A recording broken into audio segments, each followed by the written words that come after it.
اللہ جل اللہ جل اللہ جل اللہ جل اللہ جل اللہ جل امام زمانہ امام زمانہ.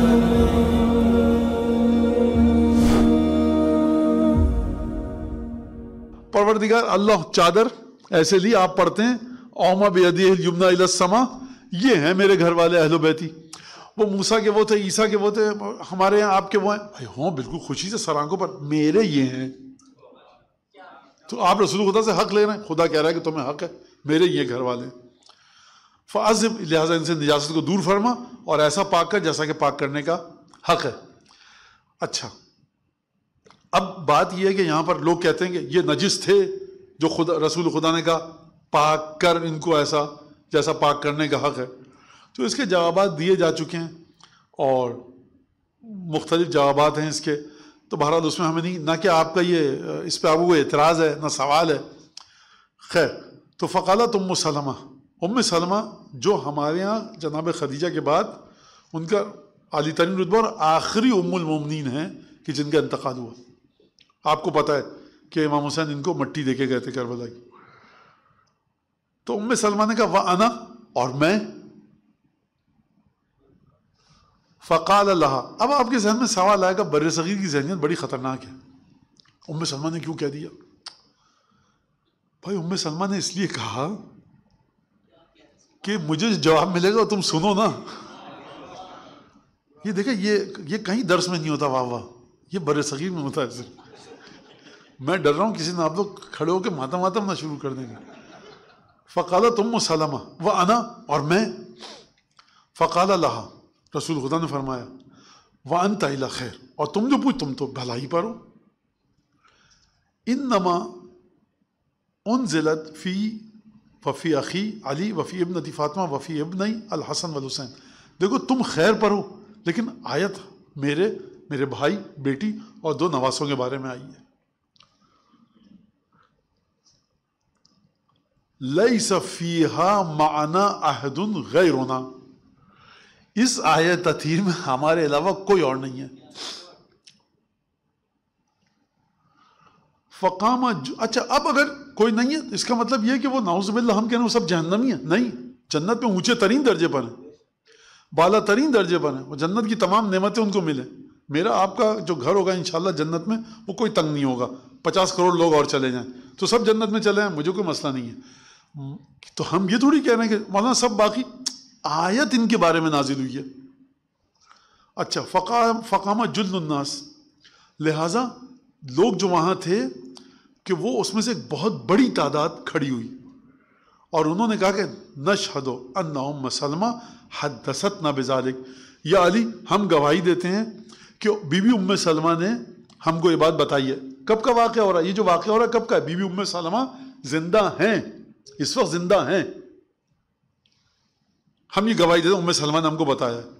فسألنا رسول اللہ, جب ام سلمہ نے یہ بتایا تو ہم نے رسول سے جا کر پوچھا.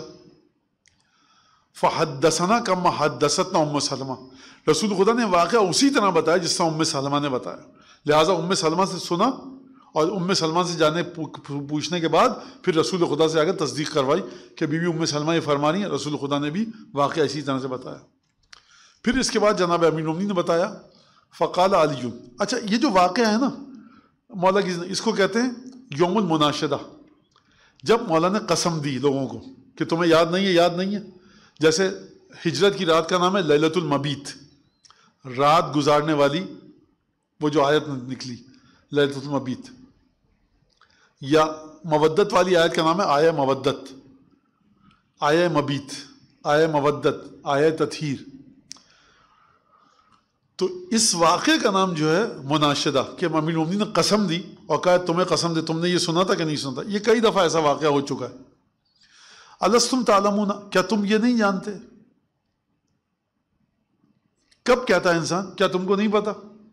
جب تم کو پتا ہے اور تم سب کو یاد ہے اچھی طرح سے. الستم تعلمون, کیا تم یہ نہیں جانتے کہ خداوند تبارک و تعالیٰ نے سورہ حج میں نازل فرمایا یا ایھا الذین آمنوا ارکعوا واسجدوا واعبدوا ربکم, اے ایمان لانے والوں رکوع کرو, سجدہ کرو, اپنے رب کی عبادت کرو. وافعلوا الخیر لعلکم تفلحون, خیر کو انجام دو تاکہ تم کامیاب ہو جاؤ. وجاہدوا فی اللہ حق جہادی، خدا کے راستے میں اس طرح سے کوشش کرو، جہاد کرو جس طرح سے جہاد کرنے کا حق ہے. وجتباکم، خدا نے تمہیں بلند مقام دیا. وما جعل علیکم فی الدین من حرج، اور تمہارے دین میں کوئی ایسی چیز نہیں رکھی جو تمہارے لیے مشقت کا باعث بنے، جس کو تم انجام نہ دے سکو. ملت ابیکم ابراہیم، یہ جو دین ہے تمہارا، یہ جو تم امت ہو، یہ اسی طرح سے ہے جس طرح تمہارے باپ ابراہیم کی امت تھی. ہوا سماکم المسلمین، ابراہیم نے تم کو یہ نام دیا ہے. کون سا نام؟ مسلمین کا. من قبل، تمہارے آنے سے پہلے ابراہیم تمہیں مسلمین کہہ چکے ہیں. وفی ھذا لیکون الرسول شہیدا علیکم، اور تاکہ رسول تم سب پر گواہ رہے. وتکونوا شہداء، اور تم سب لوگ گواہ رہو لوگوں پر. آخری ٹکڑے پر آئیے گا، کیا فرمایا؟ لیکون الرسول شہیدا علیکم، تم مسلمانوں پر رسول گواہ ہے. وتکونوا شہداء، اور تم امت مسلمہ گواہ ہو تمام دوسری امتوں پر اور تمام دوسری قوموں پر. اس کا ترجمہ یہ کیا جاتا ہے. فقام سلمان رضی اللہ عنہ عند نزولها فقال، سلمان کھڑے ہوئے جب آیت نازل ہوئی. غلط نہ چلا ہے آپ کا ذہن، یہ سلمان کہاں سے آ گئے 38 ہجری میں؟ سلمان خلافت ثانیہ میں ان کا انتقال ہو چکا ہے، مدائن کے گورنر تھے. پھر امیر المومنین پرانا واقعہ دہرا رہے ہیں جب آیت نازل ہوئی تھی، اور یہ واقعہ 36-37 ہجری کا. تو جب یہ آیت نازل ہوئی تو سلمان کھڑے ہوئے، کہا یا رسول اللہ من ہؤلاء الذین انت شہید علیہم، یہ کون لوگ ہیں جن پر آپ گواہ ہیں؟ وہم شہداء علی الناس، اور یہ کون ہیں؟ آپ گواہ ہیں کچھ لوگوں پر اور یہ لوگ گواہ ہیں بقیہ تمام لوگوں پر. تو آپ کس پر گواہ ہیں؟ اور یہ جو تمام امتوں پر گواہ ہیں، یہ کون لوگ ہیں؟ الذین اجتباہم اللہ، جن کو خدا نے بلند مقام دیا ہے. آپ کو تو دیا ہے، آپ ان سب پر گواہ ہیں. اس کے ایک گروہ ہے انسانی ہے، کچھ انسانوں کا، جو تمام لوگوں پر گواہ ہیں. اور یہ جو تمام لوگوں پر گواہ ہیں نا، 10 20 50 100 جتنے بھی، ان کو خدا نے مجتبی بنایا ہے، بلند مقام دیا. یہ کون ہے؟ وَأَلَمْ يَجْعَلْ عَلَيْهِمْ فِي الدِّينِ مِنْ حَرَجٍ، اور دین کے سلسلے میں ان پر خدا نے کوئی حرج، کوئی مشقت، کوئی طاقت سے زیادہ بوجھ نہیں ڈالا. ملت ابیہم ابراہیم، اور کہا جا رہا ہے کہ یہ جو دین ہے تمہارے پاس، یہ تمہارے باپ کا، ابراہیم کا ہی دین ہے. یہ کون لوگ ہیں؟ اب آسان الفاظ میں، جن کا باپ ابراہیم ہے. یہ کون لوگ ہیں جن کو پوری کائنات کے لوگوں پر خدا نے گواہ بنایا؟ یہ کون لوگ ہیں جن کو گواہ بنانے کے ساتھ ساتھ خدا نے بلند مقام بھی دیا ہے؟ یہ کون لوگ ہیں؟ تو رسول خدا نے کیا فرمایا؟ رسول خدا نے فرمایا کہ اس آیت میں جو گواہ ہے نا، اس میں 3 انسانوں کا ارادہ کیا خدا نے. انا، پہلا تو میں ہوں. وہ اخی علی، دوسرا میرا بھائی علی ہے. وہ 11 من ولدہ، اور تیسرے جو ہیں علی کے 11 بیٹے ہیں. کیا مطلب؟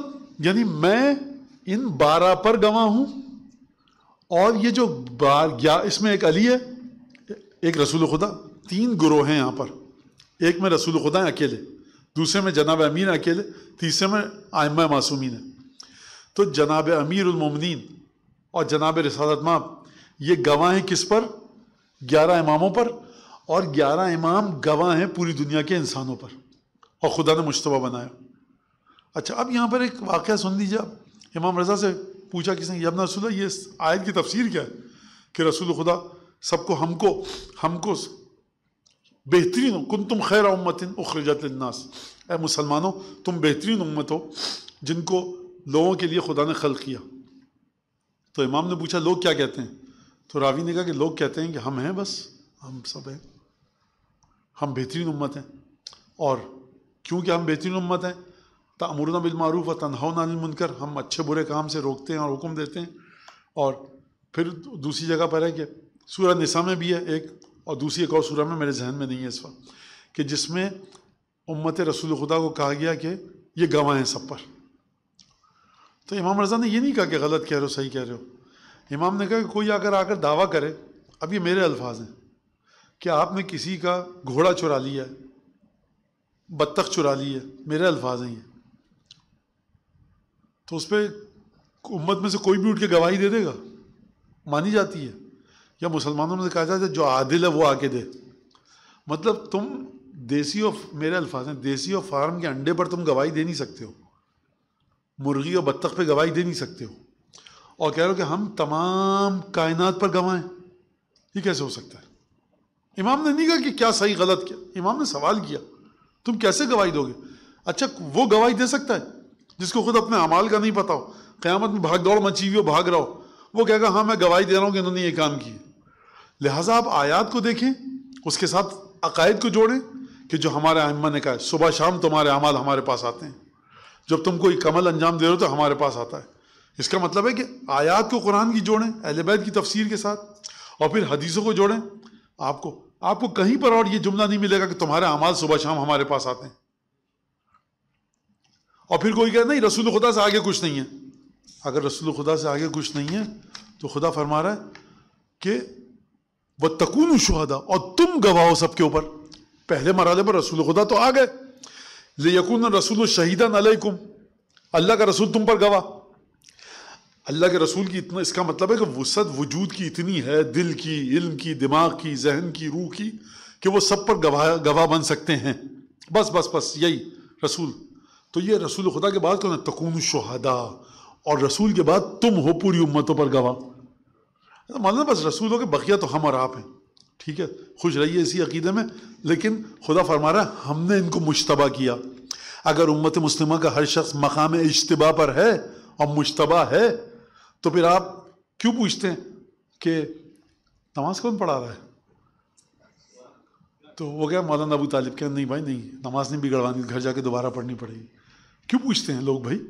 اگر ہم سبھی مرحلے اجتباء پر ہیں، اجتباء کا مرحلہ بہت آگے ہے عدالت کے مرحلے سے۔ چاند دیکھا ہے مسلمانوں نے، دیکھا ہے، سب مسلمان ہیں، اجتباء کے مرحلے پر ہے نا سب۔ چاند مانا کون یہ صحیح آدمی ہے، سچا آدمی ہے، جھوٹ تو نہیں بولتا، سب مجتمع ہے بھائی، یہ سب کے سب مجتمع ہیں، آپ مان لیجئے بات۔ اس کا مطلب یہ ہے کہ آپ کا جو عمل ہے، جو آپ توضیح مسائل سے پڑھ رہے ہیں کہ گواہ کے لیے شرائط ہیں، اگر یہ اجتباء کے مرحلے پہ تو کیوں بات ہو رہی ہے؟ اس کا مطلب ہے کہ کچھ ایسے انسان جن کو خدا نے خود وہ مقام دیا ہے اور وہ گواہیں پوری امتوں پر۔ اور اس تفسیر کو آپ ہماری حدیثوں کے ساتھ جوڑیے، اس آیت کو حدیثوں کے ساتھ جوڑیے کہ صبح شام تمہارا عمل ہمارے پاس آتا ہے۔ تو یہ بات ہو گئی یہاں پر۔ فقالو، لوگوں نے کہا اللہم نام کا سمعنا ذالک من رسول اللہ، بالکل یا علی ہم نے یہ سنا ہے رسول خدا سے کہ آپ کے بارے میں آیت نازل ہوئی، رسول اور آپ کے 11 بچوں کے بارے میں۔ پھر جناب امیر المومنین نے فرمایا انشدکم باللہ، انشدکم و مناشدہ، قسم دیتا ہوں میں تمہیں خدا کی، اتعلمون ان رسول اللہ قام خطیبا، رسول خدا ایک دن کھڑے ہوئے خطبہ دینے کے لیے، ثم لم یخطب بعد ذلک، وہ خطبہ جس کے بعد کوئی خطبہ نہیں دیا، رسول خدا نے آخری خطبہ تھا۔ کس خطبے کی بات ہو رہی ہے؟ آخری خطبے کی۔ اور اس میں کہا، فرمایا، ارشاد فرمایا ایھا الناس انی قد ترکت فیکم امرین، اے لوگوں میں تمہیں 2 چیزیں چھوڑ کر جا رہا ہوں، لن تضلوا ما ان تمسکتم بہما، گمراہ نہیں ہوگے کبھی بھی اگر تم نے ان سے تمسک کر لیا، کتاب اللہ و اہل بیتی، ترجمے کی ضرورت آپ کے لیے نہیں ہے، کتاب اللہ و اہل بیتی۔ فإن اللطیف الخبیر قد اخبرنی، خدا کا لفظ نہیں لائیں، اللہ تعالیٰ نہیں کہا، رسول خدا نے یہاں نہیں فرمایا، لطیف اور خبیر نے مجھے خبر دی ہے، وعہد الی، اور میرے ساتھ یہ عہد کیا ہے، یہ وعدہ کیا ہے، میرا معاہدہ ہوا ہے خدا کے ساتھ کہ لن یفترقا،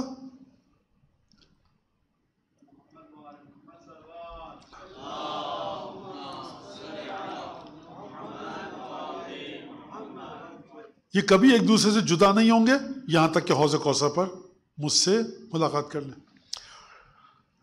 اب ایک چیز آپ دیکھیے یہاں پر کہ جو فقہ الحدیث جو ہم پڑھتے ہیں، حدیث کے الفاظ پہ غور کیجئے۔ رسول خدا نے کیا یہ کہا ان اللہ اخبرنی، اللہ تبارک و تعالیٰ نے مجھے خبر دی ہے؟ یہ نہیں کہا، فرمایا اللطیف الخبیر۔ لطیف کے معنی جا کر دیکھیے آپ، خبیر کا معنی جا کر دیکھیے آپ، یعنی خدا ہے نا، خدا کبھی کہہ رہا ہے کہ اتخذتم عند الرحمن عہدا، کیا تم نے اس خدا کے ساتھ جو رحمان نے کوئی وعدہ کیا ہے؟ کبھی اپنے آپ کو رحمان کہہ رہا ہے نا، کبھی غفور اور شکور کہہ رہا ہے. تو یہ خدا ایسا ہی جو لفظ آسان تھا خدا نے لکھ دیا قرآن میں، جبریل سے کہا بھائی یہ لے جاؤ، ابھی تو باقی الفاظ یاد نہیں آ رہے. خدا وہاں پر ایک فلسفہ ہے، گہرا حکمت ہے، اس کی وزڈم ہے جو خدا وہاں پر اس لفظ کو لکھ رہا ہے. لہٰذا یہ عام بات نہیں ہے، یہ کوئی ایسی بات نہیں ہے کہ جو خداوند تبارک و تعالیٰ نے لفظ لکھ دیا. رسول خدا بھی ایسے ہی ہیں. اگر یہ رسول خدا نے لفظ استعمال کیا فرمایا ہے اللطیف الخبیر، اس کا ایک معنی ہے. لطیف کے معنی کیا ہے؟ لطیف کے معنی امام رضا علیہ السلام نے اصول کافی میں بیان فرمایا. لطیف وہی جو ہم مردوں کا نام ہوتا ہے اسلامی دنیا میں، عرب دنیا میں. اور امام نے فرمایا، امام رضا نے، لطیف کا معنی ہے درست اور موٹے کے مقابلے میں، اور تفخیم جس میں نہ ہو. یعنی کیا مطلب؟ میں آپ کو مثال دے دوں کہ ایک درخت کا تنا اتنا موٹا، یہ لطیف نہیں ہے، لیکن جو ہرا دھنیا کے جو ڈنٹھل ہے نا بہت لطیف ہے. امام نے جب یہ فرمایا تو امام کے علم میں ہے کہ اگر میں اس طرح سے بتاؤں گا تو اس کا ذہن مادی چیزوں کی طرف چلا جائے گا. جب خدا کے نام کی امام بیان فرما رہے ہیں کہ لطیف کا معنی کیا ہے، تو امام جانتے ہیں کہ جب میں مثال دے رہا ہوں دنیاوی چیزوں کی تو اس کا ذہن دنیاوی چیزوں میں اٹک کے رہ جائے گا، اور یہ خدا کا جو نام ہے لطیف اس تک نہیں پہنچ پائے گا. لہٰذا امام نے جیسے ہی یہ بات فرمائی اس کے بعد فرمایا اس کا مطلب یہ نہیں ہے کہ موٹا اور پتلا ہونا، تھک یا تھن ہونا، ضخیم اور رقیق ہونا، کوئی چیز بہت تنومند ہو، بہت جسامت ہو، اس کے مقابلے میں باریک، بلکہ ان چیزوں سے ہٹ کر کہ جس کے وجود کو درک نہیں کیا جا سکے، یہ اس چیز کی طرف بات ہو رہی ہے. میں مزید اس کو آسان طریقے سے بتاؤں. ایک دفعہ گرم ہوا کے تھپیڑے چل رہے ہوں، زبردست ہوا چل رہی ہو، گرم بالکل 42 ڈگری 45 ڈگری اللہ بچائے، اور لو چل رہی ہو. آگے تو مانا کیا لطیف ہوا چل رہی ہے، سب آپ کی طرف دیکھیں گے کہ ایک دفعہ ٹھنڈی ہوا چل رہی ہے شدید -10 -20 اسی اسپیڈ سے 80 کلومیٹر پر آور، 80 میل فی گھنٹہ. اب وہاں کیا لطیف ہوا چل رہی ہے؟ کوئی نہیں کہتا. کب کہتے ہیں ہم لطیف؟ جب آپ کو ہوا اذیت نہ دے، ٹیمپریچر اذیت نہ دے. کھانا آپ کھاتے ہیں، آپ کہتے ہیں مانا یہ جو ہے نا، فرض کیجئے کہ ایرانی ترکی جو کھانے ہوتے ہیں وہ ہم جاتے ہیں تو اس میں مسالے نہیں ہوتے، ایک بھاری پن کا احساس نہیں، بڑا لطیف ہوتا ہے. ان چیزوں کو سمجھ رہے ہیں آپ؟ خوشبو لگائی ہوئی ہے کسی نے ایسی چپتی ہے، آپ کہتے ہیں بڑی خوشبو لطیف ہے، بڑی بھینی خوشبو ہے. ہر جگہ پر لطافت کے معنی. یہ جو خداوند تبارک و تعالیٰ کے بارے میں لطیف ہے، یعنی یہ وجود جو ہے کہیں پر دیکھا نہیں جا سکتا، اور یہ ہر چیز کے اندر اس کا وجود ہے، ہر چیز کے ساتھ ہے. آپ اس کو درک نہیں کر سکتے، آپ سمجھ نہیں سکتے، ہر چیز پہ وجود پھیلا ہوا ہے. اللہ کہتے تب بھی بات سمجھ میں آ جاتی. ہمارا عقیدہ خدا ہر جگہ ہے، لیکن رسالت ماں فرما رہے ہیں کہ خداوند تبارک و تعالیٰ جو ہر جگہ پر موجود ہے، یہ اس کی عنایت ہے. ایک نام کو جب بیان فرما رہے ہیں تو اس نام کا کوئی خاص تعلق ہے قرآن اور اہل بیت کے ساتھ ہونے میں. یعنی وہ خداوند تبارک و تعالیٰ جو لطیف ہے، یعنی وہ اس طرح سے علم رکھتا ہے کہ تم سوچ بھی نہیں سکتے. وہ اس طرح سے قرآن اور اہل بیت کے ساتھ معیت، ہمراہی ہونا، جڑ جانے کو وہ اس طرح سے دیکھتا ہے کہ تم دیکھ نہیں سکتے، تم درک نہیں کر سکتے، تمہاری سمجھ میں نہیں آ سکتا. ایک اس طرح سے لطیف ہے.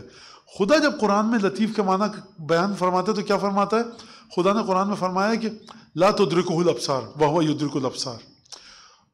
خدا کو آنکھیں درک نہیں کر سکتی، لیکن خدا آنکھوں کو اس میں جو چیزیں دیکھ رہی ہے ان سب کو خدا درک کر سکتا ہے. اور اس کے بعد خدا نے فرمایا کہ خدا لطیف اور خبیر ہے. کیا مطلب؟ یعنی جو چیز ہم دیکھ سکتے ہیں، جتنی زیادہ وہ چیز ہماری آنکھوں کے ذریعے ویزیبل ہوگی اتنی زیادہ اس کی لطافت کم ہے. ہمارے ایک پریکٹیکل ہوتا تھا ڈینسر میڈیم سے لائٹر میڈیم. وہ کہتے تھے کہ جب لائٹ آتی ہے تو وہ جب ٹریول کرتی ہے تو شیشے میں سے ہوتی ہوئی جب وہ ایٹماسفیئر میں آتی ہے تو شیشہ جو ہے وہ ڈینسر میڈیم ہے، یہ جو ایٹماسفیئر ہے لائٹر میڈیم ہے. کیوں لائٹر میڈیم ہے؟ یہ ایک میڈیم ہے. یہ جو میرا ہاتھ چل رہا ہے اس جگہ پہ، یہاں پہ خوشبو اپنا سفر کرتی ہے، ہوا سفر کر رہی ہے، آواز سفر کر رہی ہے، وجود ہے، اسپیس نہیں ہے. تبھی آپ میری آواز کو سن رہے ہیں، مالیکیول لے کے جا رہے ہیں. آپ دیکھ پا رہے ہیں یہ جو میری آواز آپ تک آ رہی ہے، اگر ہم چاند پہ بیٹھے ہوں اب تک آواز نہیں آئے گی. کیوں نہیں آئے گی؟ کیونکہ ہوا میں وہ ذرات نہیں ہے جو میری آواز کو آپ تک منتقل کر سکیں. ہے کہ نہیں؟ اس کا اچھا آپ کو وہ ذرات نظر آ رہے ہیں؟ نہیں نظر آ رہے. اس کا مطلب ایک چیز ہے کہ میری آواز آپ تک آ رہی ہے, وہ لے کے جا رہی ہے, لیکن اگر وہ چیز آپ کو نظر نہیں آ رہی تو نہیں ہے لطافت کے ساتھ ہے, وجود ہے, اس طرح سے اس کا وجود پھیلا ہوا ہے کہ آپ اندازہ ہی نہیں کر سکتے. لہٰذا اہل بیت اور قرآن کا جو ساتھ ہے نا, وہ اس طرح سے خدا کے علم ہے کہ آپ اندازہ ہی نہیں کر سکتے اس کا. لطیف خبیر نے مجھے بتایا ہے, وہ لطیف خبیر خدا کہ جو ہر جگہ پر اس طرح سے جس کا وجود ہے کہ تم اس کو نہیں سمجھ سکتے. یہ ایک بڑا عجیب لفظ ہے, اور جو جہاں تک میں سمجھا سکتا تھا سمجھایا میں نے آپ کو. تو یہ مجھ سے آ کر حوض کوثر پر ملیں گے. تو سب نے کہا پھر ہمارا وقت ختم ہو رہا ہے, البتہ 1 گھنٹہ تو نہیں ہوا ابھی ہمارا, لیکن اس میں 2-4 لائنیں پڑھی جا سکتی ہیں, ہو جائیں گی. فقالو, سب نے کہا نعم اللہم قد شہدنا ذالک کلہ من رسول اللہ, ہم گواہی دیتے ہیں سب کا سب یہ رسول خدا سے ہم نے سنا. فقام 12 رجلا من الجماعہ, انہی لوگوں میں سے 12 لوگ پھر کھڑے ہوئے اور کہا نشہد ان رسول اللہ حین خطب فی اليوم الذی قبض فیہ, ہم گواہی دیتے ہیں کہ رسول خدا نے جب خطبہ بیان فرمایا تھا, کس دن خطبہ ارشاد فرمایا تھا؟ جس دن رسول خدا دنیا سے چلے گئے تھے, انتقال جب ہوا تھا اس دن خطبہ ارشاد فرمایا تھا. تو وہاں پر لوگ کھڑے ہوئے اور انہوں نے رسول خدا سے پوچھا کہ یا رسول اللہ آپ کے تمام اہل بیت کے بارے میں ہے یہ؟ تو رسول خدا نے فرمایا کہ لا. اب آپ دیکھیے, خوب توجہ کیجیے گا. رسول خدا کہہ رہے ہیں یہ میرے اہل بیت ہیں, یعنی میں اپنے اہل بیت کے سلسلے میں خود بتا رہا ہوں تمہیں. فرض کیجئے امام حسین کے کئی بیٹے تھے, امام حسن کے کئی بیٹے تھے, امیر المومنین کے 18 بیٹے تھے, سب کے سب اہل بیت میں سے نہیں ہے جن کی خصوصیت ہے. تو جب پوچھا گیا کہ یہ آپ کے تمام گھر والوں میں, کہا کہ نہیں, کیونکہ رسول خدا اس سے پہلے یہ چادر میں لپیٹ کر بتا چکے ہیں کہ میرے گھر والوں میں بہت ہے. فرض کیجئے کہ مثال کے طور پر جناب محمد حنفیہ امیر المومنین کی اولاد ہیں, بنو ہاشم سے ہیں.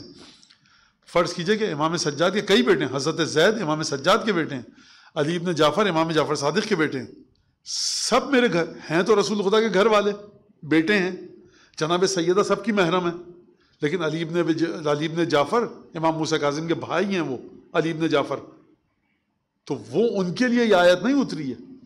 کیا فرمایا کہ تمام گھر والوں کے بارے میں پوچھا؟ تو رسول خدا نے فرمایا کہ نہیں, میرے ان اوصیاء کے بارے میں جن تک میری وصیت پہنچے گی, اس میں سے پہلا کون ہے؟ علی ہے, جو میرا بھائی ہے, وزیر ہے, میرا وارث ہے, میرا خلیفہ ہے میری امت میں, اور ہر مومن کا میرے بعد سرپرست ولی ہے. وہو اولہم, اور علی ان 12 میں سب سے پہلا ہے. وخیرہم, اور بہترین ان 12 میں سب سے علی ہے. ثم وصیہ بعدہ ابنی ھذا, اور علی کے بعد میرا یہ والا بیٹا وصی ہے میرا.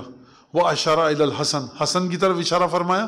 ثم وصیہ ابنی ھذا, اور اس کے حسن کے بعد میرا یہ والا بیٹا میرا وصی ہے, اشارہ کیا امام حسین کی طرف. ثم وصیہ ابنی بعدہ, اور اس بیٹے کے بعد جو میرا وصی ہوگا سمیو اخی, یہ وہ ہے کہ جو میرے بھائی کا ہم نام ہے. رسول خدا کا بھائی کون ہے؟ علی. علی کا ہم نام کیا ہوگا؟ علی. امام حسین کے بعد کون امام بنا؟ امام زین العابدین. لہٰذا اب آپ کہیں رسول خدا اتنا عجیب انداز سے گفتگو کیوں کر رہے ہیں؟ کبھی بات کو بڑے عجیب انداز سے کرنا ہوتا ہے. باقر کے معنی بے قافرے, گائے کے بھی ہیں. باقر کے معنی اس ہل کے بھی ہیں جو زمین کے سینے کو چیر کے چیزوں کو باہر نکالے. تو کبھی کبھی اس طرح سے نام رکھا جاتا ہے کہ ہر شخص اس نام کو نہ رکھ پائے, اور اس نام کو رکھ کر اس نام کی صحیح تشریح بھی ائمہ کر کے جاتے ہیں.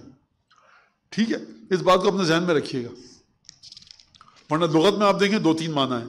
امام فرما رہے ہیں, رسول خدا فرما رہے ہیں باقر ہوگا, لقب اس وجہ سے ہوگا کہ وہ بقر کرے گا, حل جس طرح چلا کر زمین سے اس کی خزانوں کو نکالا جاتا ہے وہ نکالے گا علم کو. سمیع و اخی, اس کے بعد میرا بھائی ہے جو میرے بھائی کا ہم نام ہے. ثم وصیہ بعدہ, اور اس کے بعد جو میرے بھائی کا وصی ہے, میرے بھائی کا ہم نام ہے سید سجاد علی.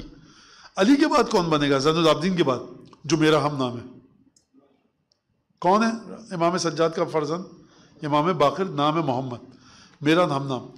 ثم سبعۃ من ولدہ واحد بعد واحد، اور اس کے بعد محمد جو میرا ہم نام ہوگا محمد باقر، اس کے بعد 7 اور آئیں گے کہ جو ایک کے بعد ایک آئیں گے، اور یہ سب مجھ سے حوض کوثر تک ملیں گے.